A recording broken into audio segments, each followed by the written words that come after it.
तो generally hood में guardian बच्चे को बाहर भेज रहा है, बाहर का वातावरण उसे डेफिनेटली अट्रैक्ट करेगा। वो जयपुर जाए, सीकर जाए या कोटा जाए, बहुत बड़े इंस्टीट्यूट की अगर हम बात करें, यहाँ पर बच्चे भी हजारों की संख्या में हैं, तो वहां उसको सपोर्ट करने के लिए ना तो गार्जियन वहां अवेलेबल है। पहला प्रेशर समाज का कि शर्मा जी का बेटा कोटा गया है तैयारी करने के लिए, वो तो सेलेक्ट होके आना ही चाहिए।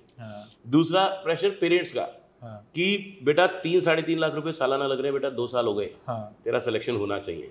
ठीक है। तीसरा मेरा खुद का प्रेशर कि मेरे पापा ने इतने पैसे मेरे ऊपर लगा दिए, ठीक है, अब मैं अगर सेलेक्ट नहीं हुआ तो जो छोटी जगहों से बच्चा जाता है ना, तो उसके पेरेंट्स ये नहीं बता पाते कि वो जेई की तैयारी कर रहा है कि नीट की तैयारी कर रहा है। वो क्या कहते हैं कि मेरा बेटा डॉक्टरी की तैयारी कर रहा है। अब बेटा वापस लौटेगा, डॉक्टर नहीं बना तो टेंशन, ठीक है ना।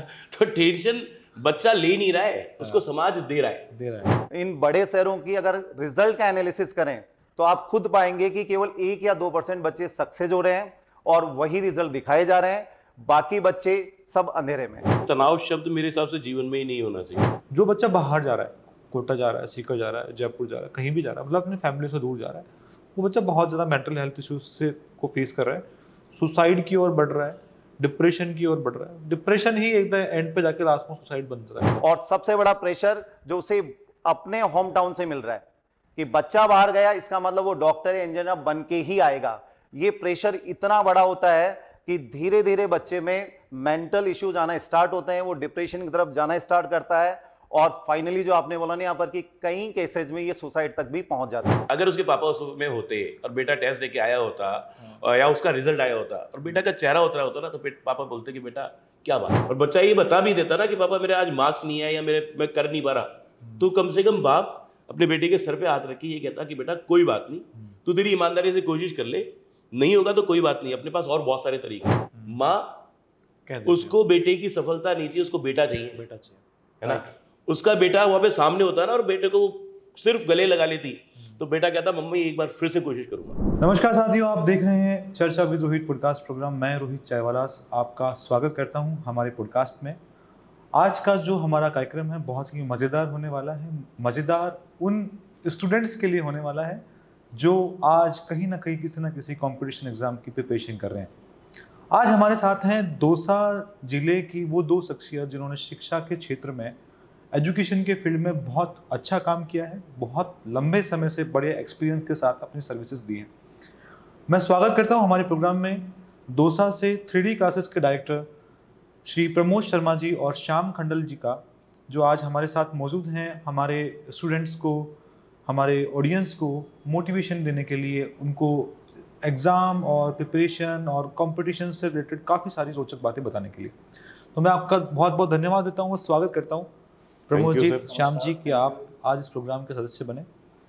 ये जो प्रोग्राम, पॉडकास्ट प्रोग्राम हम चला रहे हैं, ये प्रोग्राम कम्प्लीटली भारत के युवा और जितने भी सोसाइटीज़ है उनमें एक चेतना, एक मोटिवेशन, एक जागृति लाने के लिए हम करते हैं। क्योंकि आज की डेट में यूथ पॉडकास्ट बहुत सुनता है, मीडिया को थोड़ा कम सुनता है। यूथ का जो पूरा माइंडसेट सोशल मीडिया पे ज़्यादा है। तो जब हमने देखा कि हाँ सोशल मीडिया पे लोग गलत डायरेक्शन में जा रहे हैं, गलत चीज़ें देख रहे हैं, तो हमने कहा कुछ ऐसा पॉजिटिव चलाया जाए ताकि लोग उससे पॉजिटिव माइंडसेट की ओर। बिल्कुल सही सोच रहे हैं। तो आप एजुकेशन की फील्ड से हैं और एजुकेशन की फील्ड में आप अपनी सर्विसेज दे रहे हैं। जैसे बताया आपने 3D क्लासेस से आपका इंस्टीट्यूट है और बेसिकली कंपटीशन एग्जाम नीट और जेई की आप प्रिपरेशन करवाते हैं। तो हमारे सवाल इन्हीं के कुछ इर्द गिर्द रहेंगे। कुछ सवाल हमारे हैं, कुछ हमारी ऑडियंस के हैं, कुछ ऐसे लोग जो आपको सुनना पसंद करते हैं उनके सवाल हैं हमारे जरिए वो आपसे कर रहे हैं। तो हम शुरुआत करते हैं हमारे प्रोग्राम की। आप कंपटीशन एग्जाम की प्रिपरेशन करवाते हैं। जी सर। मैं अक्सर ऐसा देखता हूँ कि कंपटीशन एग्जाम में जो बच्चे जो कर रहे हैं, नीट और जेई की प्रिपरेशन जो बच्चे कर रहे हैं, बच्चे स्ट्रेस में बहुत रहते हैं, उनके जीवन में तनाव काफ़ी है। क्या ऐसी वजह है जो क्या जेई के और नीट के कोर्स में तनाव शब्द इनबिल्ट है? क्योंकि बहुत ज़्यादा तनाव में मैंने देखा 90% स्टूडेंट्स तनाव में रहते हैं। रोहित जी, सबसे पहली बात तो ये कि तनाव शब्द मेरे हिसाब से जीवन में ही नहीं होना चाहिए। हाँ, ठीक है ना। तनाव की अगर हम बात करें, तनाव कब आता है कि जब हम किसी चीज़ को सही तरीके से कर नहीं पा रहे, और उसके पीछे कारण क्या होता है ज़्यादातर कि हर चीज़ का सफलता का एक सेट रूल है, एक फिक्स पैटर्न है। अगर हम उस पैटर्न को फॉलो कर रहे हैं तो जिंदगी बहुत आराम से सफलतापूर्वक निकाली जा सकती है। कोई भी कंपटीशन हो बहुत सफलतापूर्वक आप निकाल सकते हैं। जैसे होता क्या है, हम लोग सेट रूल्स को फॉलो नहीं कर रहे हैं, और सेट रूल्स को फॉलो करने के लिए एक सिंपल सा डिसिप्लिन चाहिए होता है, ठीक है ना। तो टेंशन है नहीं, तनाव जैसी चीज होनी नहीं चाहिए, ये हम खुद ही बना रहे हैं। कुछ हमारे इर्द गिर्द का माहौल बना रहा है। माहौल कैसे बना रहा है? हमारा एक बच्चा सोचता है कि मेरे को डॉक्टर बनना है, मेरे को इंजीनियर बनना है, या उसके पेरेंट्स सोच रहे हैं कि मेरे बेटे को मैं डॉक्टर बनाऊंगा या इंजीनियर बनाऊंगा, या दोनों ने मिलकर सोचा, ठीक है। सोचा और उसने प्रिपरेशन करना जब से शुरू किया, तब से पहला प्रेशर समाज का कि शर्मा जी का बेटा कोटा गया है तैयारी करने के लिए, वो तो सेलेक्ट होके आना ही चाहिए।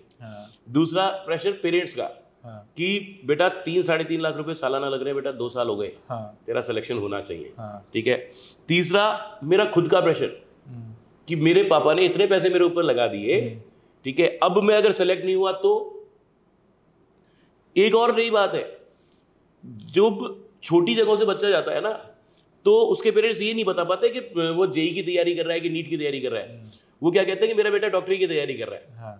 अब बेटा वापस लौटेगा, डॉक्टर नहीं बना तो टेंशन, ठीक है ना। तो टेंशन बच्चा ले नहीं रहा है, उसको समाज दे रहा है, ठीक है।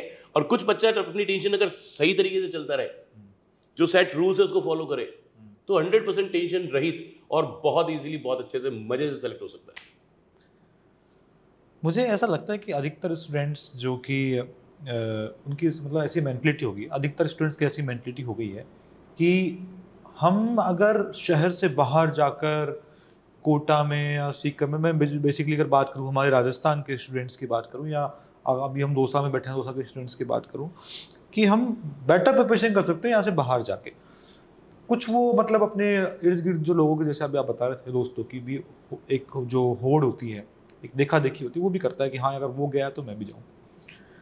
तो क्या ऐसा नहीं है कि अगर वो बच्चा वहाँ नहीं जाकर और वो यहीं मतलब लोकल अपने गार्जियंस के पास रहकर पढ़े तो ज़्यादा बेटर पढ़ सकता है? क्योंकि क्या होता है अक्सर ऐसा मैं देखता हूँ कि जब बच्चा बाहर जाता है, कहीं बाहर जैसे कोटा या सीकर कहीं जा रहा है, तो वहाँ के माहौल में चंद कुछ 1-2%, 5% बच्चे ढल पाते हैं, बाकी स्ट्रेस और डिप्रेशन के माहौल में ढल चुके होते हैं या किसी और माहौल में ढल चुके होते हैं, अपना जीवन खराब कर लेते हैं। लोग 1-2% को देखते हैं, लेकिन वो बाकी जो 90-95% जो बच्चे हैं जो वहाँ से फेल होकर वापस आ रहे हैं, जो कुछ अपने जीवन समाप्त करके आ रहे हैं, वो उनको कोई देखता नहीं है।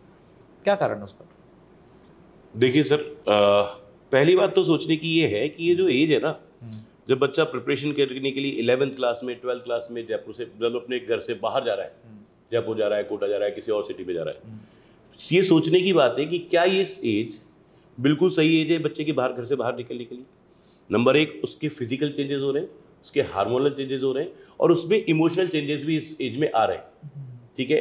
क्या संभावना है कि वो बच्चा जब घर से बाहर निकलेगा, पहली बार घर वालों के डिसिप्लिन से बाहर निकलेगा, तो उसके पास कितनी सारी चॉइसेस है। नंबर 1 कि उसको तैयारी करनी है, पढ़ाई करनी है, ठीक है। नंबर 2, अगर वो तैयारी और पढ़ाई पे लगा रहा और उसमें सफलता पाता रहा, तब तो वो ठीक चलेगा। और अगर वहां से धीरे धीरे ट्रैक से उतरना शुरू हुआ, तो उसके पास करने के लिए कितने सारे और काम है। उसको बहुत सारे फ्रेंड्स मिलेंगे, हो सकता है कुछ अच्छे हो कुछ खराब हो, ठीक है। उसको वहां पे अपोजिट जेंडर के लोग मिलेंगे, ठीक है। उसको मोबाइल की फ्रीडम मिल गई, जो हो सकता है घर पर जब पापा के पास था तो पापा कहते थे बेटा मोबाइल मत देख, पढ़ाई कर ले, ठीक है। अब आज उसके पास मोबाइल है, मोबाइल पे वेब सीरीज देख सकता है, फिल्में देख सकता है, व्हाट्सएप चला सकता है, इंस्टाग्राम चला सकता है। Yes, lots of thing to do other than the studies. अगर वो यहाँ पे सफल नहीं हो रहा तो उसका अदर ट्रैक पे जाने के चांसेस तो बहुत सारे हैं। इधर तो एक ही काम करने को है, उधर बहुत सारे काम करने को है, वो मेरी टेंशन भी कम कर रहा है, ठीक है ना। तो घर से बाहर जाकर सफल होने के चांसेस हैं, कुछ परसेंट बच्चे सफल हो भी रहे हैं, पर उसके अलावा जो कुछ है उसके चांसेस भी तो बहुत सारे हैं। तो क्या ये ऐसा नहीं होना चाहिए कि बच्चा अगर उसे ऑप्शन मिले तो अपने घर पे रहते हुए, अपने पेरेंट्स के पास रहते हुए, उनके सानिध्य में रहते हुए बेटर प्रिपरेशन करे। आपका कोई इसमें? रोहित जी, अगर हम बात करें, जब स्टूडेंट 10th क्लास पास करता है तब उसकी एज होती है 15 to 16, और इस एज में बहुत ज़्यादा मैच्योरिटी नहीं होती, दुनिया की बहुत ज़्यादा समझ नहीं होती, और गार्जियन और पेरेंट्स जनरली, जो आपने बात बोली नहीं यहाँ पर कि कुछ जो परसेंटेज रिजल्ट होते हैं, जैसे मैंने इस साल कुछ गार्जियन से बात की तो उन्होंने बोला कि हमारे पड़ोस में एक बच्चा गया था, वो सेलेक्ट हो गया। पर जनरली फोकस में क्या होता है कि जो बच्चा सेलेक्ट हो रहा वो तो याद है, पर जो बहुत सारे बच्चे यहाँ से गए थे जो सेलेक्ट में, वो माइंड में नहीं है। तो जनरली होड में गार्जियन बच्चे को बाहर भेज रहा है। जब बच्चा वहां जाता है तो जैसे ही दौसा से बाहर निकलेगा, बाहर का वातावरण उसे डेफिनेटली अट्रैक्ट करेगा। वो जयपुर जाए, सीकर जाए या कोटा जाए, बहुत बड़े इंस्टीट्यूट की अगर हम बात करें, यहाँ पर बच्चे भी हजारों की संख्या में हैं, तो वहां उसको सपोर्ट करने के लिए ना तो गार्जियन वहां अवेलेबल है, अपने फ्रेंड से भी वो दूर हो चुका है जो उसने एक मतलब फर्स्ट से लेकर 10th जो उसके साथ में थे सपोर्ट करने के लिए। और वहां अगर हम मेंटरशिप की बात करें, किसी भी कोचिंग में जब संख्या बहुत ज्यादा है तो हम ये एक्सपेक्ट कर ही नहीं सकते कि उसकी पर्सनल कोचिंग वहां की जा सकती है। तो बच्चा जब वहां स्टडी स्टार्ट करता है, इसमें एक और पॉइंट आता है कि जब स्टूडेंट 10th से 11th में जाता है तो ये उसके स्कूलिंग लाइफ का सबसे बड़ा चेंज है। फर्स्ट टाइम उसे अपने कैरियर के अकॉर्डिंग एक सब्जेक्ट लेना है और 12th के साथ वो एग्जाम देना है। सिलेबस बहुत ज्यादा होता है, ऑब्जेक्टिव पैटर्न की उसकी प्रिपरेशन करनी होती है। तो इनिशियली हर स्टूडेंट को प्रॉब्लम आती है, मतलब उसके 10th में चाहे कितनी परसेंटेज हो, जब वो 11th में अपनी ये जर्नी स्टार्ट करेगा तो उसे बहुत सारी डिफिकल्टीज मिलेगी। और इस डिफिकल्टीज में वहां उसको अगर सपोर्ट करने वाला नहीं मिला, या तो बच्चा पढ़ने में बहुत अच्छा हो, बहुत सिंसियर हो, पर मैंने आपको बोला ना कि हम 10th के बच्चे से बहुत ज्यादा मैच्योरिटी की उम्मीद नहीं कर सकते हैं। उसे अगर थोड़ा सा भी चांस मिलेगा डिस्ट्रैक्शन का तो डेफिनेटली उसी डायरेक्शन में जाएगा। और इसी वजह से अगर हम इन बड़े शहरों की अगर रिजल्ट का एनालिसिस करें तो आप खुद पाएंगे कि केवल 1 या 2% बच्चे सक्सेस हो रहे हैं और वही रिजल्ट दिखाए जा रहे हैं, बाकी बच्चे सब अंधेरे में। बिल्कुल। और मुझे लगता है यही कारण है एक कि जो बहुत ही वो बच्चे जो बहुत मतलब बाहर जाके बाहर की सिटीज़ में स्टडी कर रहे हैं, उनमें मेंटल हेल्थ के बहुत इश्यूज हो रहे हैं। आपने देखा होगा न्यूज़ वगैरह में सुसाइड्स बहुत बढ़ रहे हैं। अगर हम बात करें कोटा की, तो कोटा को तो अधिकतर क्रिटिक्स ने सुसाइड सिटी उसका नाम रख दिया, क्योंकि आजकल वहाँ पे जब पीजी में कोई बच्चा पढ़ने जाता है ना, तो उनके लिए कंपलसरी कर दिया कि वहाँ पे जो फैंस होंगे उन फैन में सुसाइड अलार्म, एक जो हैंगिंग अलार्म होता है ना, वो अलार्म हो। तो मुझे ये बहुत ज़्यादा देखने को मिल रहा है, या आपको भी नॉलेज में होगा, जो बच्चा बाहर जा रहा है, कोटा जा रहा है, सीकर जा रहा है, जयपुर जा रहा है, कहीं भी जा रहा है, मतलब अपने फैमिली से दूर जा रहा है, वो बच्चा बहुत ज़्यादा मेंटल हेल्थ इश्यूज से को फेस कर रहा है, सुसाइड की ओर बढ़ रहा है, डिप्रेशन की ओर बढ़ रहा है। डिप्रेशन ही एक एंड पे जाके लास्ट में सुसाइड बनता है। कारण उसका बहुत लोग सिंप्लीफाई कर देते हैं कि वहाँ पढ़ नहीं पाया, क्रैक नहीं कर पाया, लेकिन उसके पीछे एक बहुत बड़ी कहानी होती है, उसकी इमोशंस होती है, वो कोई नहीं समझ पाता है। आपने कोई भी सुना होगा ऐसा कोई केस, या आपके इस पे क्या एक्सपीरियंस है? देखिए, जब स्टूडेंट यहाँ से बाहर जा रहा है तो एक्चुअल में वो एक्सपेक्टेशन फैमिली की भी है, गार्जियन की भी है और सोसाइटी की भी है। दौसा जैसी सिटी की अगर बात करूँ कि जैसे ही बच्चा बाहर गया तो जनरली सब ये मान लेते हैं जो उसके नॉन पर्सन है कि ये तो सेलेक्ट हो चुका, ये तैयारी करने नहीं जा रहा है, ये तो अब डॉक्टर बन के लौटेगा। तो उस बच्चे पे ऑलरेडी जब यहाँ से निकल रहा तो एक्सपेक्टेशन बहुत ज्यादा है।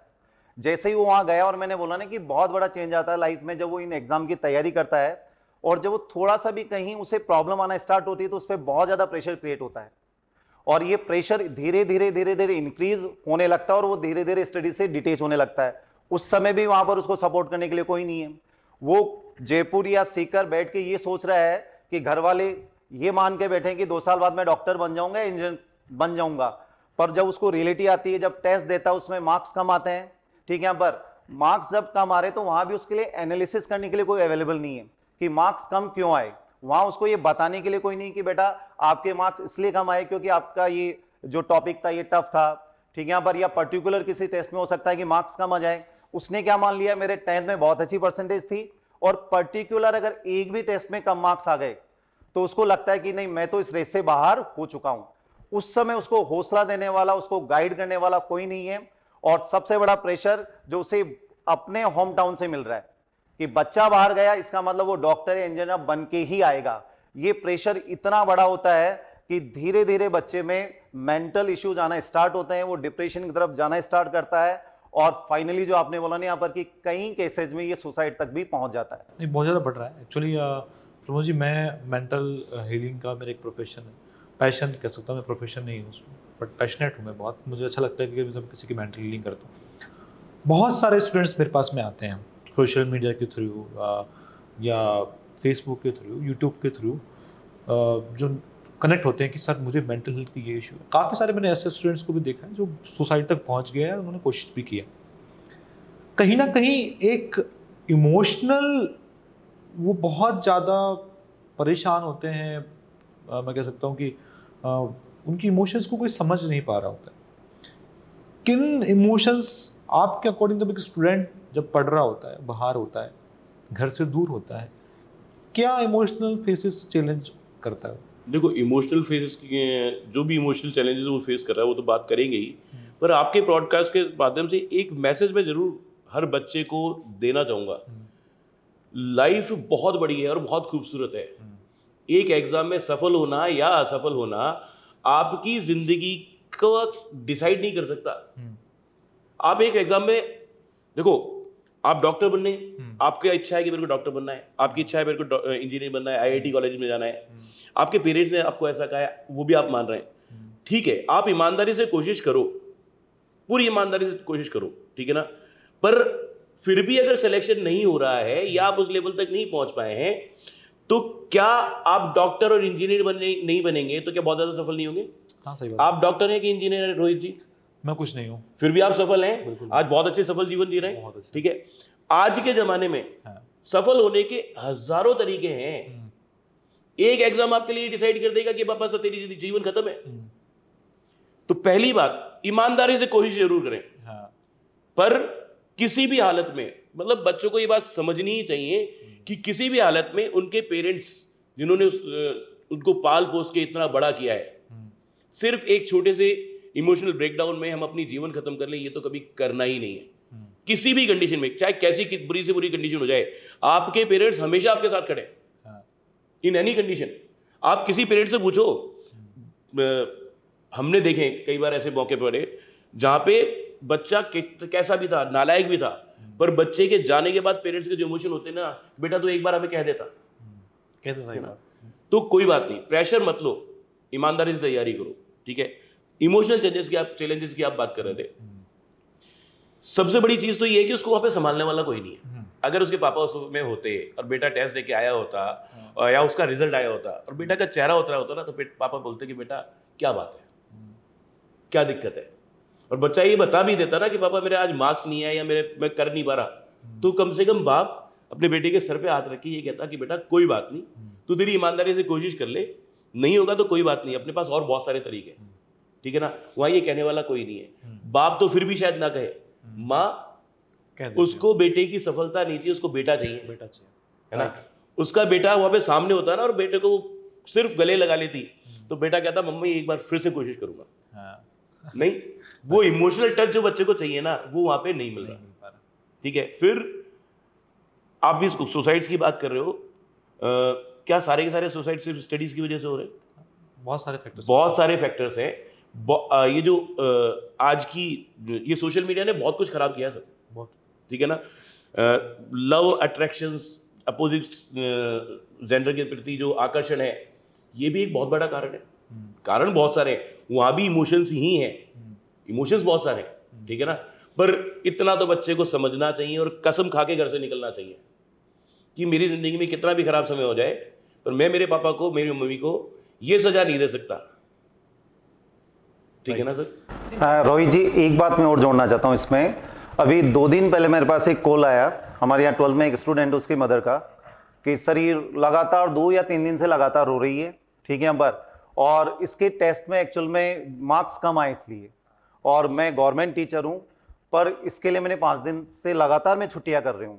जब मैं घर गया, जब मैंने उससे बात की, तो प्रॉब्लम बहुत सिंपल सी थी।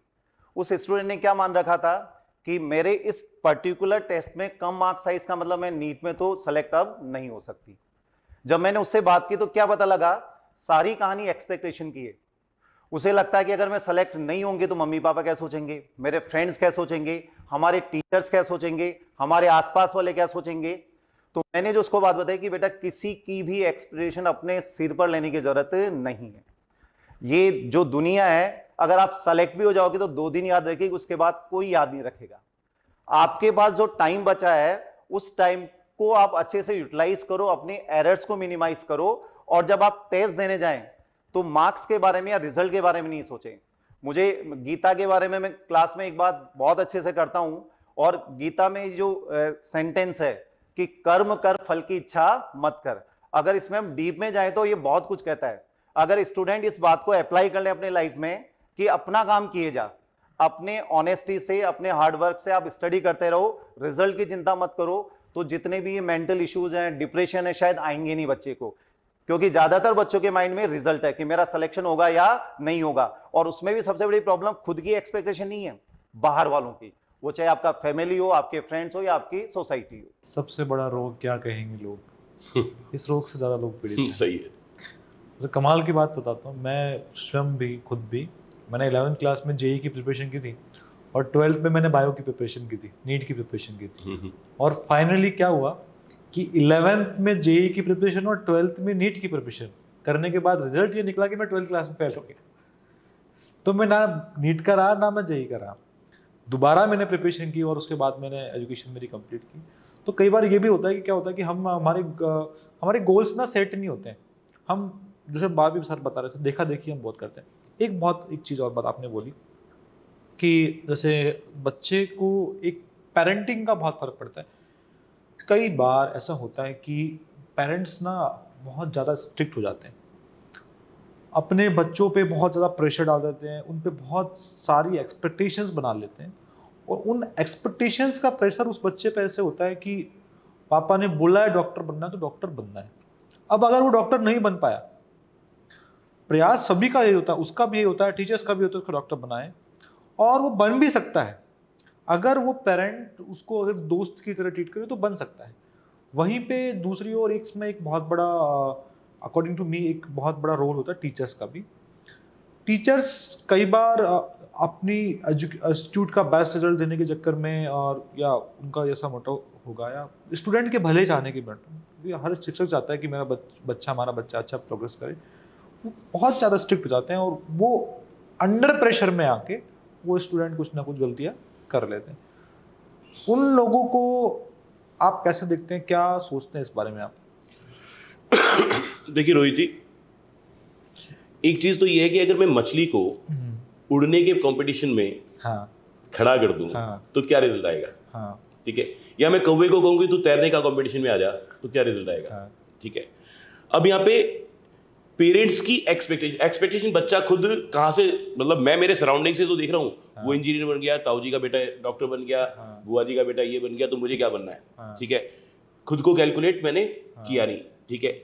पेरेंट्स ने अपने सपने या तो थोप दिए या दोनों ने मिलकर भी डिसाइड किया। ठीक है। क्योंकि बच्चे ने कहीं से सपना लिया, पापा ने कहीं से सपना लिया, दोनों ने बैठ के डिसाइड किया, दोनों का एक जगह कॉमन आकर सेट हो गया और उन्होंने अपनी तैयारी करना शुरू कर दी। कैलकुलेट नहीं है। ठीक है। आप नीट की प्रिपरेशन कर रहे हो या आप जेई की प्रिपरेशन कर रहे हो, आप करो, जैसा कि श्याम जी ने कहा, तू ईमानदारी से तैयारी तो कर। ठीक है। जो होगा देखा जाएगा। ठीक है। पहली बात तो ये। तो अब पेरेंट्स का यहाँ पे रोल क्या होना चाहिए? मोटिवेटर का रोल होना चाहिए कि बेटा ठीक है, तू डॉक्टर बनना चाहता है, मुझे भी लगता है तेरे को डॉक्टर बनना चाहिए, तेरी जो रिक्वायरमेंट है वो पूरी करने के लिए मैं हूं, तू तेरी ईमानदारी से कोशिश कर, है ना। पर ज्यादा परेशान मत हो। जब बच्चा डिप्रेशन में हो, जब बच्चे के मार्क्स नहीं आ रहे हो ना, तो उसका दोस्त बनने की जरूरत है उसको। सही बात, पेरेंट्स को। ठीक है ना। बिल्कुल। ज्यादातर पेरेंट्स, हम भी यहाँ पे देखते हैं, मतलब हर रोज पेरेंट्स आते हैं, अपने बच्चों की शिकायतें भी लेके आते हैं, कई बार अपनी एक्सपेक्टेशन भी लेके आते हैं, कई बार हमारे लिए शिकायत लेके आते हैं। सब तरीके के पेरेंट्स होते हैं। बच्चे के साथ कई बार ऐसा व्यवहार होता है कि मेरा इन्वेस्टमेंट है तेरे ऊपर और मुझे उसका रिटर्न चाहिए। ठीक है ना। नहीं सर, प्लीज, पेरेंट्स को, बच्चा बहुत नाजुक है, बहुत नाजुक है, और आप जरा सा मोटिवेट कर देंगे ना तो वो शायद पहाड़ भी तोड़ देगा। और अगर आप जरा सा उस बच्चे को किसी के साथ कंपैरिजन की वजह से उसको डांट देंगे कि बेटा देख उसके इतने मार्क्स आ रहे हैं, तो शायद वो बच्चा टूट जाएगा और जो उसकी काबिलियत है ना वहां तक भी नहीं पहुंच पाएगा। जेई की, नीट की प्रिपरेशन कर रहा है, वो सफल होगा कि नहीं होगा, पर इतनी बात पक्की है, एक फिल्म का डायलॉग था और मुझे आज तक याद है कि जो भी मेहनत बच्चा कर रहा है वो जीवन में कहीं ना कहीं काम आएगी, शायद उसकी काबिलियत को बढ़ा देगी। आगे पता नहीं कितने कॉम्पिटिशन उसको लाइफ में देने हैं। आज सेलेक्ट नहीं हुआ तो उसकी जिंदगी डिसाइड नहीं हो जाएगी, परंतु आज वो जो 2 साल मेहनत कर रहा है वो कहीं ना कहीं काम आएगी, और अगर आपने मोटिवेट किया तो वो 2 साल में ज्यादा बेटर रिजल्ट ले आएगा। तो आप लोगों को मोटिवेट करना बहुत जरूरी है। दूसरी बात जो आपने कही सर, अध्यापक का रोल, तो सर अध्यापक का रोल तो हमारे रामायण में जो जामवंत का रोल था ना, वो होना चाहिए। बच्चे को उसकी ताकत याद दिलाने वाला रोल टीचर का होना चाहिए। ठीक है, हमें सब्जेक्ट पढ़ाना है, बच्चे को पढ़ना है, ठीक है, हमें उस बच्चे को उस बात के लिए मोटिवेट भी करना है, पर असली चीज उस बच्चे की ताकत, उसको याद दिलाने वाला काम। जहां देखो, एक तो प्रॉब्लम क्या है कि एक बहुत बड़ा इंस्टीट्यूट है, वहां पे लाखों या हजारों बच्चे हैं, ठीक है, वहां पे बहुत बड़ी क्लास है, उसमें हर टीचर हर बच्चे के साथ करेक्ट कर पाए, ये पॉसिबल नहीं हो पाता, ठीक है। पर अगर बच्चा आपसे मदद मांग रहा है, आप तक पहुंच गया, या जैसे हमारी बात करें हमारे दौसा में 3D क्लासेस में हम लोग, क्योंकि बहुत ज्यादा संख्या नहीं है, तो ज्यादातर बच्चे हमसे डायरेक्टली टच में होते हैं, कनेक्टेड होते हैं। जो बच्चा टच में नहीं होता है तो उसके पेरेंट्स आके हमसे कहीं ना कहीं काउंसलिंग करा लेते हैं, ठीक है। तो वहां पे हमारा रोल, मेरा या किसी भी टीचर का रोल क्या होना चाहिए कि बच्चा देख तेरी ये ताकत है, तेरे को ये करना है, जामवंत वाला रोल होना चाहिए। अंगद कहीं जाऊं मैं पारा, जे संशय कुछ फिरती बारा, ठीक है। अंगद कह रहे हैं कि मैं चला तो जाऊंगा, वापस आ पाऊंगा कि नहीं आऊंगा। यहाँ पर जामवंत जी ने हनुमान जी को याद दिलाया कि हनुमान जी आप सब कुछ करने के लायक है, ठीक है, बस उतना काम अगर टीचर कर जाए और प्यार से उसको ये बात समझा दे, तो शायद बच्चा जितना कर सकता है उससे तो कहीं आगे कर लेगा। टीचर्स के रोल के लिए रोहित जी मैं भी कुछ बोलना चाहता हूँ, क्योंकि 20 इयर्स का एक्सपीरियंस है, और एज अ टीचर मैंने हमेशा फील किया है कि हमारा रोल एक्चुअल में बच्चे का जो कॉन्फिडेंस है या जो लेवल है उसको केवल अप करना है, चाहे वो एग्जाम में सक्सेसफुल हो या ना हो। बच्चे का जितना पोटेंशियल है, अगर टीचर ने उसको टच करवा दिया, दैट मीन्स वो टीचर अपने काम में, अपने वर्क में सक्सेसफुल है। मैं बच्चों से क्लास में कभी भी मार्क्स की बात करता ही नहीं हूं कि आपको इतनी परसेंटेज लानी है, इतने मार्क्स लाने हैं। मैं बच्चों को हमेशा बोलता हूं कि आपके लिए फुल मार्क्स तक आप लाने के लिए आप फ्री हैं, आप 0 to 100 लाने के लिए फ्री हैं। आपको 90, 95, 99 डिसाइड करना ही नहीं है, आप 0 से स्टार्ट करो और 100 तक आपके लिए रास्ता खुला है। अब आप में जितनी कैपेबिलिटी है, जितनी आप में क्षमता है, वहां तक आप अचीव करो। अगर आप वहां तक अचीव करते हैं, दैट मीन्स आप सक्सेसफुल हैं। तो यही टीचर का काम होना चाहिए कि जितने उसमें पोटेंशियल है, जितने उसमें एबिलिटी है, वो बच्चा उस एबिलिटी को टच कर जाए, तो बच्चा डेफिनेटली इन एग्जाम में चाहे सेलेक्ट हो या ना हो, पर आगे लाइफ में किसी न किसी पार्ट में वो जाके सक्सेसफुल हो जाएगा। बिल्कुल ये पॉसिबल है। और जैसे सर ने कहा कि जीवन में एक जामवंत की बहुत कमी होती है, वास्तव में बहुत कमी होती है, क्योंकि हमारे पास सब कुछ है, हमारे पास में नॉलेज है, हमारे पास में मोटिव है, गोल्स है, एवरीथिंग वी हैव, बट हमारे पास में कोई ऐसा इंसान नहीं जो बता सके कि तू क्या है। बेसिकली ऐसा होता है कि हमको हर व्यक्ति नीचे गिराने का प्रयास करता है। अरे यार तू, तेरे से क्या होगा, तू क्या कर सकता है, तेरे से नहीं होगा। क्लासेस के अंदर में भी ऐसा होता है कि कई बार क्या करते हैं कि टीचर्स ऐसे करते हैं कि हाँ देख उस बच्चे को देख। अब उन कुछ टीचर्स का मकसद ये होता है कि हाँ वो उसको उससे इंप्रेस करवाने की कोशिश कर रहे हैं, उसको प्रेरणा दिलवा रहे हैं, मोटिवेशन ले इससे। लेकिन वहीं पे कुछ क्या करते हैं, उसको नीचा दिखाने की कोशिश करते हैं कि तेरे से नहीं होगा, इससे हो सकता है।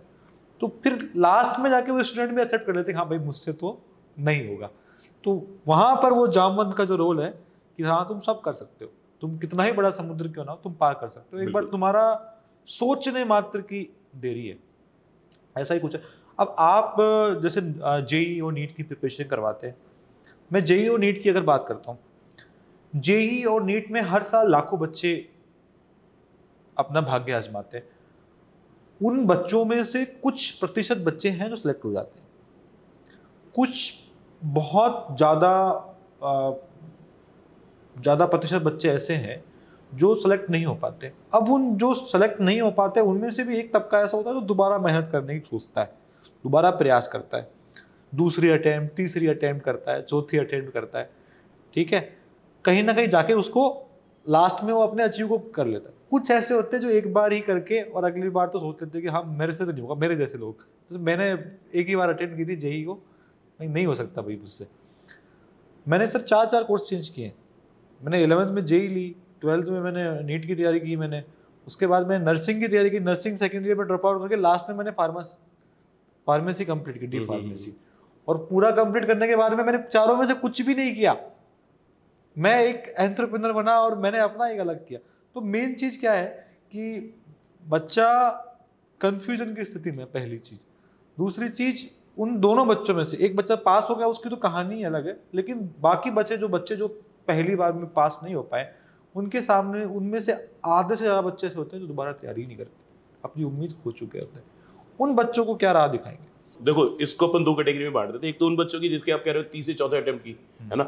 देखो, जिंदगी बहुत बड़ी है, पर इतनी बड़ी नहीं है कि आदमी एक +2 लेवल के एंट्रेंस एग्जाम के लिए 3-4 साल खराब करे। हाँ। मेरा सजेशन है कि 12th के साथ अटेम्प्ट करे, सेलेक्ट होता है तो बहुत बढ़िया, नहीं होता है तो ज्यादा से ज्यादा एक ड्रॉप चांस ले, उसके अलावा जिंदगी खराब करने की जरूरत नहीं है। लाइफ में बहुत सारे ऑप्शन मिलेंगे आगे, ठीक है। अब दूसरी बात करते हैं उन बच्चों के लिए जो दोबारा का अटेम्प्ट नहीं कर पाए, या इतनी हिम्मत ही नहीं कर पाए, या उन्होंने मान लिया कि मैं इसके लायक नहीं हूं, ठीक है। तो मेरा मानना है ये एक पॉजिटिव चीज भी है, ठीक है।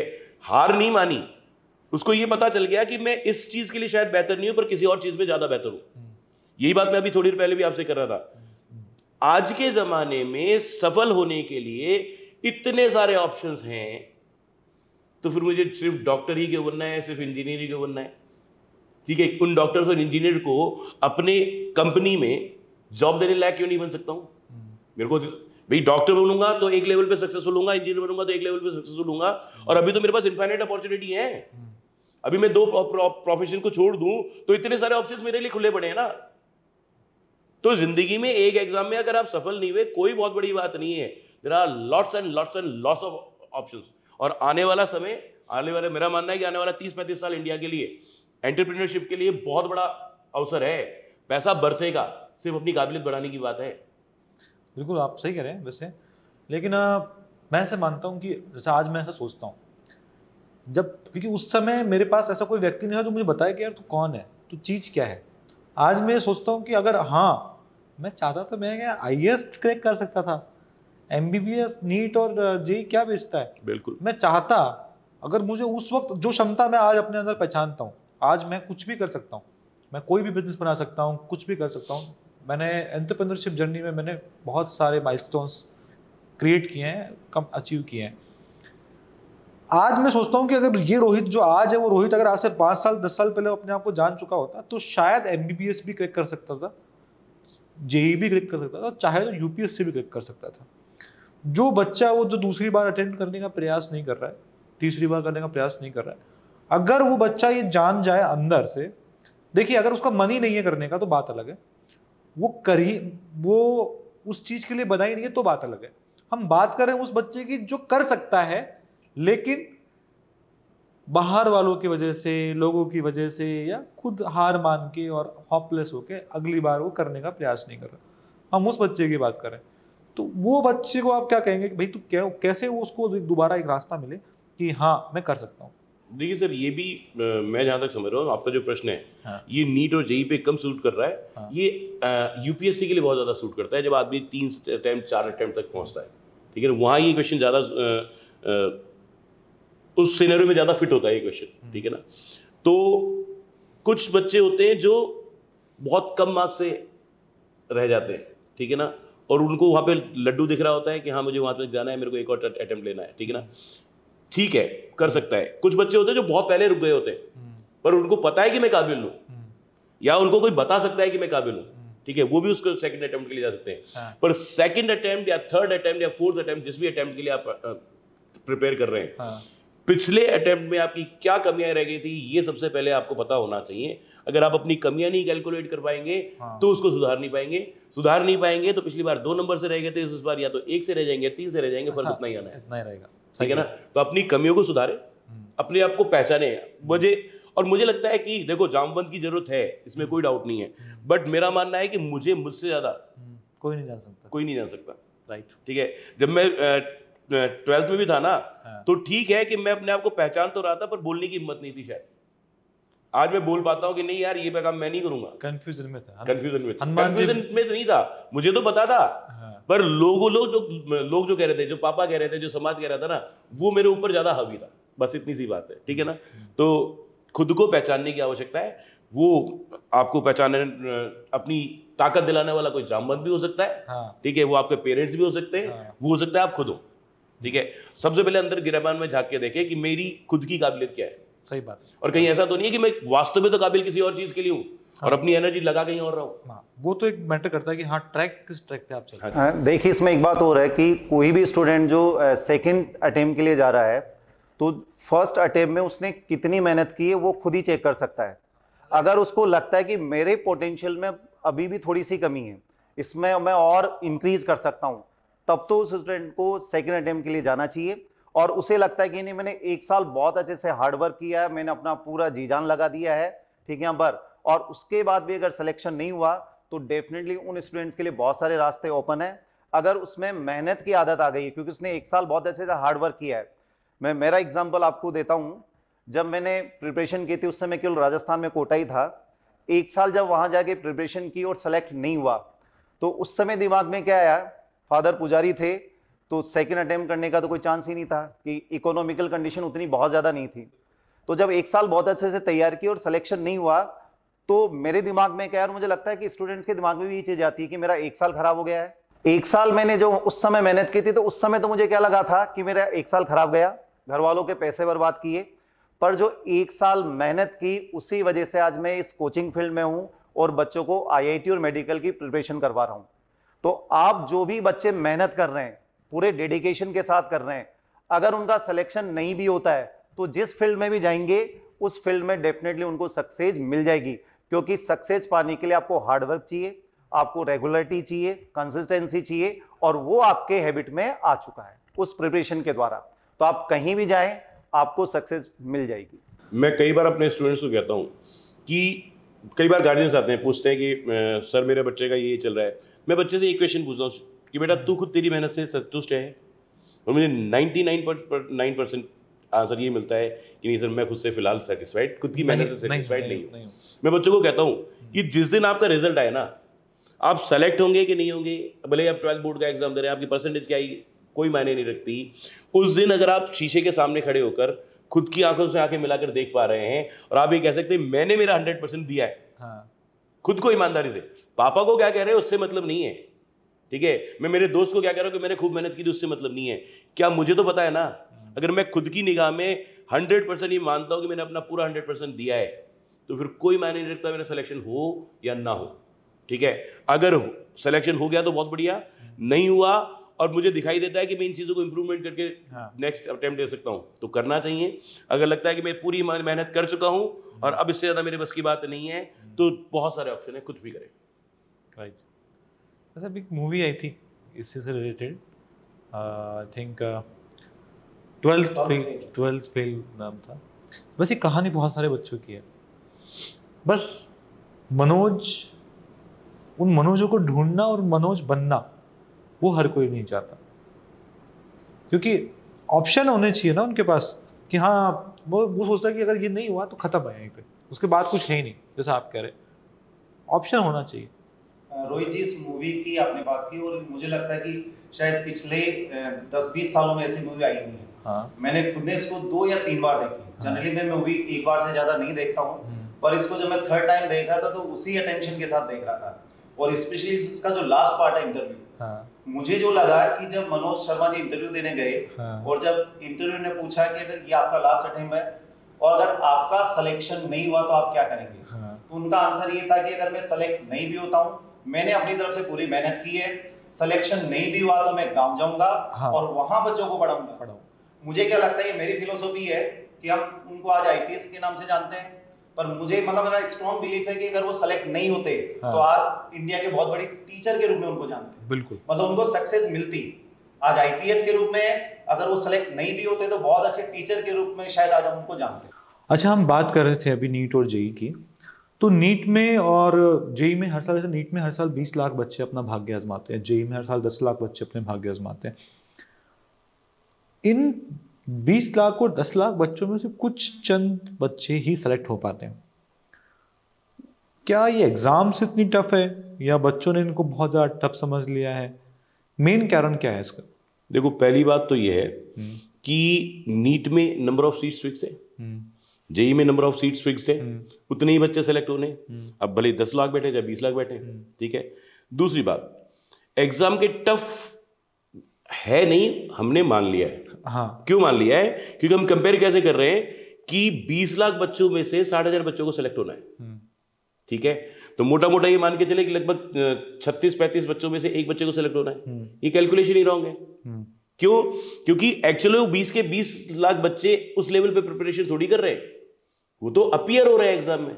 ठीक है, एक्चुअल कंपटीशन तो उस बच्चे का जो रियल में नीट की ये प्रिपरेशन कर रहा है, उसका एक्चुअल कंपटीशन किससे? मात्र 2-2.5 लाख बच्चों से। मतलब 2.5 लाख बच्चे हैं जो सीरियस लेवल पे नीट की प्रिपरेशन कर रहे हैं। उन 2.5 लाख में से 60,000 का सिलेक्शन होना है, यानी कि 4 में से किसी एक का सिलेक्शन होना है। अब बताइए कंपटीशन इजी हो गया कि नहीं? बहुत इजी हो गया। पहली बात। दूसरी बात, सक्सेस का या किसी भी कंपटीशन का एक सेट पैटर्न होता है। ठीक है, मतलब उसके लिए प्रिपरेशन करने का भी एक सेट पैटर्न है। ये काम आपको करने, इसी तरीके से आपको करने। अगर उस काम को उस तरीके से करेंगे तो आप अपने डिजायर्ड गोल तक पहुंच जाएंगे। बहुत सिंपल सा कॉन्सेप्ट है। ठीक है, लाइफ हमने खुद अपनी डिफिकल्ट बनाई है। ठीक है ना? क्या करना क्या है? आपको जो आज पढ़ाया गया है उसको घर जाके आज ही रिवाइज करना है। ठीक है, आपको जो मॉड्यूल्स दिए गए हैं सॉल्व करने के लिए, उसको आज आपको सॉल्व कर लेना है। जो आपके डाउट्स हैं अपनी टीचर से डिस्कस कर लेना है। टेस्ट के लिए प्रिपेयर करके टेस्ट को पूरा देना है। टेस्ट में जो क्वेश्चन सही नहीं हुए, उनमें क्या गलती रहेगी, अपने नेगेटिव्स को कैलकुलेट करना है और उसको अगले टेस्ट में रिपीट नहीं करना है। Very simple process. अब कठिन क्यों हो गया? क्योंकि पढ़ाया आज है, आज मैं मूवी देखने जा रहा हूं, कल रिवाइज कर लूंगा। अब कल मेरे पास 2 दिन का वर्कलोड हो गया, और ये 2 दिन का वर्कलोड नहीं होता है, ये कैंसर सेल्स की तरह से है। कैंसर के बारे में आप जानते हो तो उसमें क्या होता है? बहुत सारी अनवांटेड सेल्स इकट्ठी हो जाती है। बिल्कुल ठीक है ना? एक कैंसर सेल 4 नई कैंसर सेल्स को डेवलप करता है। तो एक बार बैकलॉग इकट्ठा होना शुरू हुआ ना, तो बहुत दिनों का बैकलॉग इकट्ठा होते होते होते एक बहुत बड़ा बाहर बन जाता है। वो चीज हो जाती है टफ। फिर कहते हैं कि नीट का एग्जाम बहुत टफ है, जेईई का एग्जाम बहुत टफ है। बहुत ईजी है। ठीक है, और बहुत इजीली क्रैक किया जा सकता है। एक एवरेज अबव एवरेज बच्चा बहुत इजीली क्रैक कर सकता है। टफ हमने बनाया हुआ है। रोहित जी, एक बात और बोलना चाहता हूँ ये टफनेस के बारे में। एक्चुअल में ये माइंड बना दिया गया सोसाइटी ने कि ये एग्जाम बहुत टफ है। मैं क्लास में भी बच्चों से बात करता हूँ कि 12th बेस के ये दोनों एग्जाम हैं, ये आपकी लाइफ के सबसे ईजीएस्ट एग्जाम होने वाले हैं। अगर हम बात करें राजस्थान पुलिस के एग्जाम की, या टीचर्स के एग्जाम की, या कोई भी अगर हम गवर्नमेंट एग्जाम की बात करें, वहां पर अगर आप रेशो निकालेंगे तो नीट और जेईई के रेशो से वो रेशो बहुत ज्यादा है। इवन आप वंडर करेंगे, जब भी राजस्थान पुलिस का एग्जाम होता है, ठीक है, यहाँ पर हमेशा वर्ल्ड रिकॉर्ड बनता है एप्लीकेशंस का, नंबर ऑफ एप्लीकेशन का वर्ल्ड रिकॉर्ड बनता है। तो वहां के कंपैरिजन में ये रेशो बहुत कम है। पहली बात, छोटा। दूसरी बात ये है कि ये एग्जाम हर साल होते हैं, और अगर हम बाकी गवर्नमेंट एग्जाम की अगर हम बात करें तो वो हर साल नहीं होती है। तो क्लास में बच्चों को ये बात बोलता हूं कि आप अपनी लाइफ का सबसे इजीएस्ट एग्जाम देने जा रहे हैं। अगर आप बाकी बच्चों की तरह आगे जाके गवर्नमेंट एग्जाम बाकी के, जैसे एसएससी की बात करें, राजस्थान पुलिस के किसी भी एग्जाम की बात करें, एलडीसी, यूडीसी, इस टाइप के एग्जाम की बात करें, ये एग्जाम बहुत टफ एग्जाम है आज के टाइम में। अच्छा, जो एग्जाम्स की प्रिपरेशन आप लोग करवाते हैं, मैंने इसके जहाँ तक मैंने देखा 2 वेज हैं। Majorly students physically coaching classes पे जाके लेते हैं। आजकल ना एक ऑनलाइन कोचिंग का भी बहुत ट्रेंड चल रहा है, स्पेशली कोरोना के कोविड के बाद में ये ट्रेंड बहुत बड़ा है। तो क्या ऑनलाइन क्लासेस वो फील दे सकती है जो फिजिकल क्लासेस में एक बच्चे को मिलता है? पॉसिबल है ऐसा, लगता है आपको? देखो सर, पहली बात तो ये कि ऑनलाइन क्लासेस ना आज ना कल ना कभी ऑफलाइन क्लासेस की रेमेडी नहीं हो सकती, और ऑफलाइन क्लासेस को रिप्लेस नहीं कर सकती। ठीक है, अगर यही पॉडकास्ट अगर आप अपने घर बैठे होते और मैं यहाँ बैठा होता और फिर रिकॉर्ड करते तो जो नेचुरलिटी अभी आ रही है वो पॉसिबल है क्या? नहीं पॉसिबल है। एक बच्चा क्लास में जाके पढ़ रहा है टीचर से, उसका जो डाउट क्रिएट हुआ उसने खड़े होकर तुरंत पूछ लिया, उसका डाउट क्लियर, आगे की बात पूरी समझ में आ रही है। ठीक है, टीचर से आई टू आई कॉन्टेक्ट, ठीक है, टीचर का पर्सनल स्टूडेंट की तरफ अटेंशन, ये सारी चीजों को ऑनलाइन कभी रिप्लेस कर ही नहीं सकता। नहीं कर सकता। ठीक है, दूसरी बात करते हैं, फिर भी चलो एक नया ऑप्शन तो आया ही है। ठीक है, मेरे पास पहले से ज्यादा ऑप्शन तो बढ़ ही गए। मैं एज अ स्टूडेंट अगर सोचना शुरू करूँ तो ठीक है, मेरे को 4,000 रुपये पे अगर कोई कोर्स मिल रहा है तो व्हाट इज रॉन्ग? ठीक है, मैं घर पे सेल्फ स्टडी कर लूंगा, साथ में वो पढ़ लूंगा, कुछ ना कुछ अच्छा कर लूंगा। ऑनलाइन स्टडी के लिए स्टूडेंट को कहीं ज्यादा डिसिप्लिन होने की जरूरत है, जहां पे मैक्सिमम स्टूडेंट फेल होते हैं। हाँ, ठीक है, this is a major point. Regular basis पे क्लासेस आएंगी, मुझे रेगुलर बेसिस पे क्लासेस अटेंड करनी है, वहाँ पे अटेंडेंस होती ही नहीं है, मैं क्लास में नहीं बैठा हूँ, इस बात की रिपोर्ट नहीं पहुँचती है। दूसरी बात, रिकॉर्डेड लेक्चर्स आते हैं, और रिकॉर्डेड लेक्चर्स मेरे पास 4 चैप्टर्स के हैं, और मैं पहला चैप्टर ही खत्म नहीं कर पा रहा हूँ। वो बैकलॉग इतना बढ़ता हुआ चला जाता है कि बच्चा सेशन के एंड तक जाते जाते ये सोचना शुरू करता है कि इस साल तो नहीं हो पाया, पर नेक्स्ट ईयर ढंग से करूंगा। ठीक है ना? तो ऑनलाइन ठीक है, एक ऑप्शन है। अगर किसी पर्टिकुलर सब्जेक्ट में कोई पर्टिकुलर चैप्टर समझ में नहीं आया और उसने ऑनलाइन किसी का ऑनलाइन कोर्स ले रखा है, वहां से समझ लिया, तो उसके लिए ठीक है। किस बच्चे के लिए जो सिंसियरली उसको पता है कि मेरी कहाँ कमी है और उसको मेरे को दूर करना है, उसके लिए ठीक है। ऑनलाइन कोर्स की अगर हम बात करें ना यहाँ पर, तो गलत नहीं है, पर एक्चुअल में 11th-12th स्टूडेंट्स की जो एज होती है उसके अकॉर्डिंग वो गलत है। एक्चुअल में अगर ग्रेजुएशन लेवल के बाद अगर आप ऑनलाइन कोर्स कर रहे हैं और करते हैं, बहुत सारे जॉब करते हुए ऑनलाइन कोर्स कर रहे हैं, ठीक है, पर 11th-12th में उतनी मैच्योरिटी नहीं होती कि वो ऑनलाइन कोर्सेज के साथ साथ जो ये सोशल मीडिया है, क्योंकि वो जब उसे इंटरनेट का एक्सेस मिलेगा तो बहुत सारे रास्ते उसके पास अवेलेबल होंगे। तो मेरा मानना है कि 11th-12th की एज में तो ये बिल्कुल भी राइट नहीं कि हम बच्चे को ऑनलाइन कोर्स अवेलेबल करवाएं। अगर आपका बच्चा ग्रेजुएशन लेवल के बाद कहीं से ऑनलाइन कोर्स कर रहा है वो राइट है, पर इस एज लिमिट में ये बिल्कुल भी ठीक नहीं। या फिर 2-3 बार अटेम्प्ट करने के बाद में भी कर रहा है, second attempt after first second. हाँ, सेकंड अटेम्प्ट में फिर भी किया जा सकता है। एक और इम्पोर्टेंट बात मैं आपको यहाँ पे बताता हूँ। जब कोविड आया था तो राजस्थान में शायद हम लोग सबसे पहले थे जिन्होंने ऑनलाइन क्लासेस स्टार्ट कर दी थी। ठीक है, और हमने कोविड के 2 सालों में अपना पूरा ऑनलाइन सिस्टम डेवलप किया, अपनी ऐप डेवलप की, पूरा के पूरे लेक्चर्स क्रिएट किए।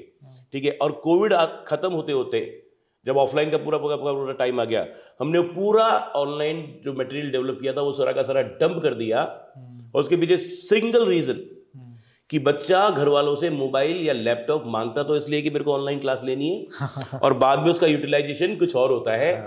हम लोग स्पेशली बात करें, हमारा इंस्टीट्यूट तो ऑनलाइन के 100% अगेंस्ट है, और उसके पीछे रीजन ये है कि बच्चा ऑनलाइन क्लासेस के लिए जाता है और फिर वहाँ पे करता कुछ और है। अच्छा, आपको नहीं लगता काफ़ी सारे बच्चे ऐसे हैं जो कंपटीशन में पार्टिसिपेट करने से बहुत डरते हैं, और ऐसा उस डर की वजह से वो जो प्रेजेंट कंपटीशन है उससे तो बच जाते हैं, लेकिन फ्यूचर में जो कंपटीशन उसे देखने पड़ेंगे उसके बारे में वो नहीं सोचते, उससे फिर वो बाद में बहुत पीड़ित होते हैं। सही कह रहे हैं आप। हमारे यहाँ पे जब एडमिशन की क्वेरीज आती हैं तो बहुत सारे बच्चे आते हैं इंक्वायरी करने के बाद, फिर उसके बाद वहाँ पे अभी हमारे एडमिशन लेते फ़ोन करते हैं कि सब क्या हुआ कि बच्चा क्यों नहीं आया। तो जवाब आता है कि सर पहले इसको 12th कराएंगे, 11th-12th पहले आराम से कर ले, उसके बाद कंपटीशन की प्रिपरेशन कराएंगे।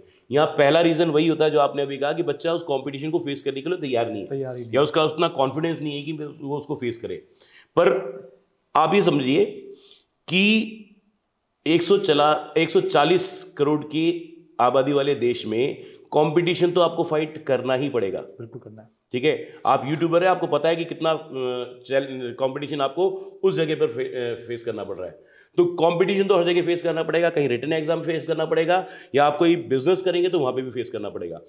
ये आपकी लाइफ को प्रिपेयर करने का बहुत सही टाइम है।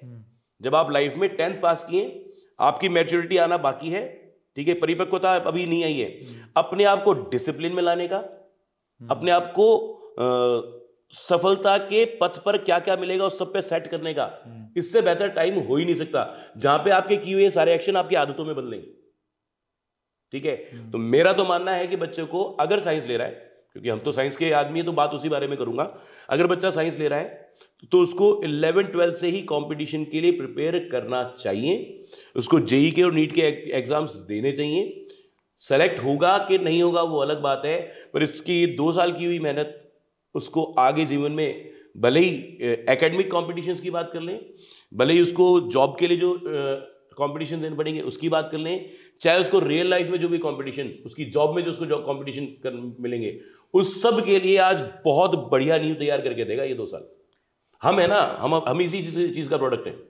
मैंने भी प्रिपरेशन की, सेलेक्ट हुआ, मेरे को मेरे पसंद का कॉलेज नहीं मिला, मैं नहीं गया, मैंने सिंपल बीएससी की, एमएससी की, पर आज मैं इस फील्ड में हूँ, मैं मानता हूँ कि ठीक ठाक टीचर हूँ। ठीक है, तो इसी वजह से हूँ क्योंकि मैंने वो 2 साल मेहनत की थी। अगर वो ना की होती तो आज हम यहाँ नहीं होते। आपने एक लंबा टाइम दिया है इसमें, और जैसे मैं जानता हूँ कि 2 साल में जो आप कोचिंग क्लासेस चला रहे हैं, 2 साल के बाहर भी काफ़ी मूवमेंट, 2 साल के बच्चों का मूवमेंट है, और बहुत ज़्यादा दौसा से बच्चे बाहर जा रहे हैं, कोटा जा रहे हैं, सीकर जा रहे हैं, ठीक है। उनमें से एक ऐसा बात नहीं है कि बच्चे सेलेक्ट नहीं होते, सेलेक्ट भी हो रहे हैं, लेकिन बहुत सारे बच्चे ऐसे हैं जो जीवन के एग्जाम में फेल हो जा रहे हैं, जो नीट और जेई की प्रिपरेशन करने जा रहे हैं, कुछ वहाँ सेलेक्ट हो रहे हैं, लेकिन जीवन के एग्जाम में अधिकांश बच्चे फेल हो पा रहे हैं। आप क्योंकि एक लोकल लेवल पे कोचिंग क्लासेस चला रहे हैं, क्या 3D क्लासेस उन बच्चों के लिए कुछ बन सकता है, कुछ ऑप्शंस दे सकता है कि हाँ उन्हें बाहर जाने की ज़रूरत नहीं है, we are here for serving you, we are here for giving better services to you. Rohit ji, जब हमने 2009 में ये कोचिंग स्टार्ट किया था, तो दौसा जब हम लोग आए तो हमें एक्सपीरियंस बड़े इंस्टीट्यूट का भी था और हमने झुंझुनू में छोटे इंस्टीट्यूट में वर्क किया था। हमने ये एक्सपीरियंस किया था कि जो छोटे इंस्टीट्यूट होते हैं उनकी लाइफ बहुत ज़्यादा नहीं होती है, स्टार्ट होते हैं 3-4 साल चलते हैं क्योंकि रिजल्ट नहीं आता और इस वजह से वो आगे कंटिन्यू नहीं कर पाते।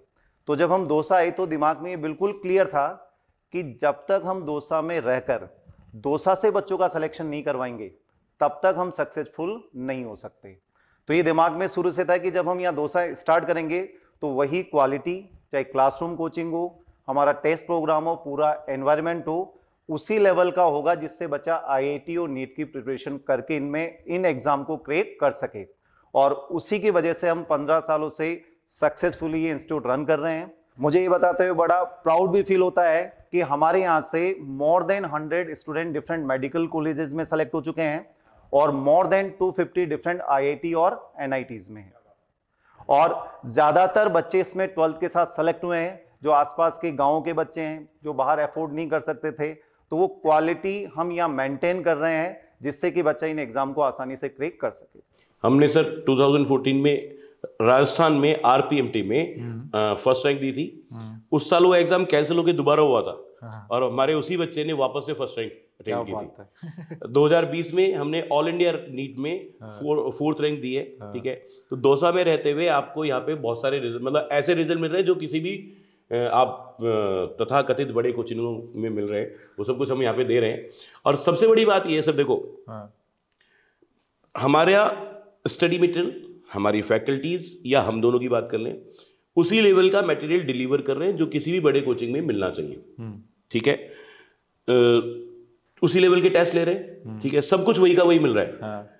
यहाँ पे रह के बच्चे को ज्यादा क्या मिल सकता है, मैं उस बारे में अगर बात करूं, पहली बात आपका बच्चा घर में रहेगा, आपके पास रहेगा, ठीक है, उसके गलत ट्रैक पे जाने के चांसेस कम हो जाएंगे, ठीक है। दूसरा, आपका बच्चा घर का खाना खाएगा, माँ के हाथ का खाना मिलेगा, उसे हॉस्टल के खाने का खा के स्ट्रगल करने की जरूरत नहीं पड़ेगी।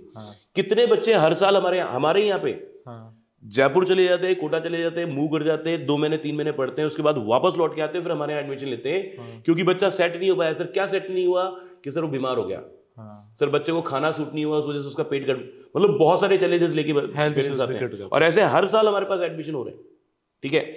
बच्चा घर पे अपनी मम्मी के हाथ का खाना खाएगा, वो खाना खाएगा जो बचपन से खाता है, तो फिजिकली कोई चैलेंज महसूस नहीं करेगा। एक और चैलेंज, जब बच्चा बाहर पढ़े या यहाँ पढ़े, एकेडमिक्स में जो उसको चैलेंजेस आने वाले हैं वो वहाँ भी आने वाले हैं, वो यहाँ भी आने वाले हैं। बच्चा टेस्ट वहाँ भी देगा, टेस्ट यहाँ भी देगा।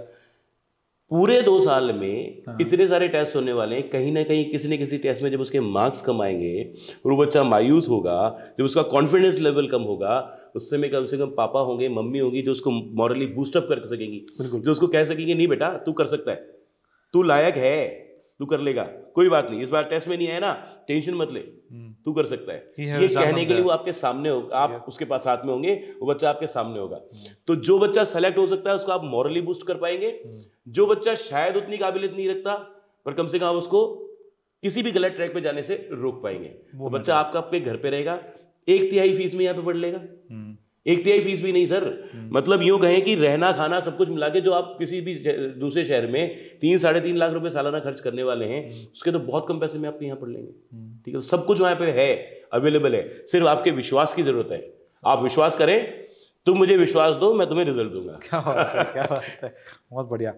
अच्छा, वैसे मैं फ्यूचर में बिलीव नहीं करता, I can believe in this कि past is a history and future is a mystery, live in present. लेकिन फिर भी आपका और 3D क्लासेस की क्या गोल्स हैं, कुछ स्टूडेंट्स को लेके, या मैं कहूँ कि आगे को लेके, कि आप अपने आप को अभी वर्तमान में कहाँ देख रहे हैं इस एजुकेशन के इस फील्ड में, और क्या बदलाव लाने की विचार है आपका, क्या बदलाव लाने का सोच है, और इस एजुकेशन सिस्टम में सबसे मेन चीज़ आपको अपने आप को देखते कहाँ हैं? एक एज ए टीचर देख रहे हैं या एज ए गेम चेंजर देख रहे हैं? सर देखो, गेम चेंजर तो आप कहेंगे, मतलब मेरी सोच कैसी है वो तो आप जज कीजिएगा। मैं बहुत सिंपल सा ये मान रहा हूँ कि एजुकेशन सिस्टम, बच्चा, आपने भी पढ़ाई की है, आप याद करो कि 10वीं क्लास तक तो बच्चे को कैसे पढ़ाया जा रहा है, उसको क्वेश्चन आंसर लिखा दिए जाते हैं कॉपी में।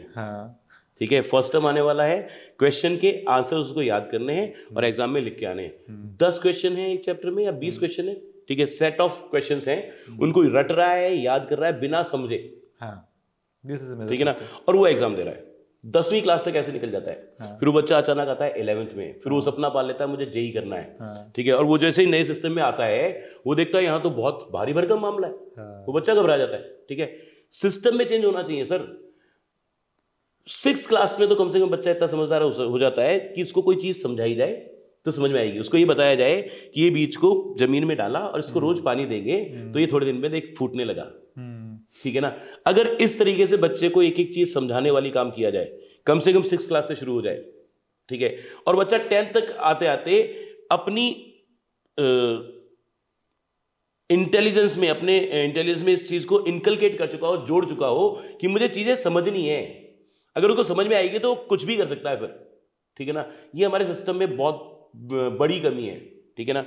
तो इस सिस्टम को हमें चेंज करना है, ठीक है। जेई और नीट तो हम करा ही रहे हैं सब, ठीक है, और सिलेक्शन भी दे रहे हैं। हो सकता है आने वाले टाइम में हम एक बड़ा इंस्टीट्यूट भी बन जाएं, अब हमें राजस्थान लेवल पे भी सुने, पर सिस्टम में जो चेंज होना चाहिए ना वो बहुत छोटी क्लासेस से होगा।